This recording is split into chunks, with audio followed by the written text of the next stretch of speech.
Hai semua kucing-kucing. Lihat nih, bahwa aku mau buat tutorial untuk kucing-kucing yang mogok makan dry food. Pertama, dia siapin dry food murah. Kemudian siapin snack murah juga. Harganya 1.000-an. Maaf, aku numpang lewat.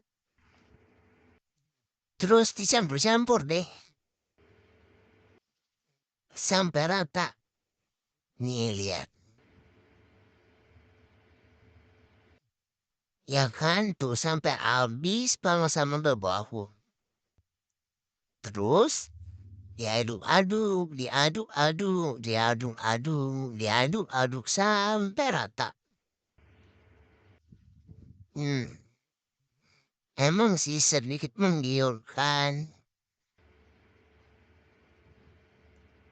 Ih, kakak Miawa aja sampai nggak sabar nungguin makanannya jadi.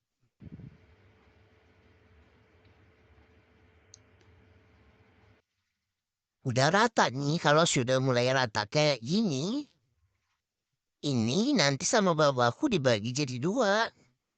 Padahal snacknya murah masih aja diirit-irit ya.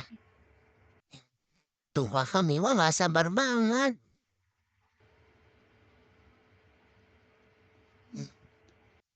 Tuh kan, kami aja langsung pengen makan.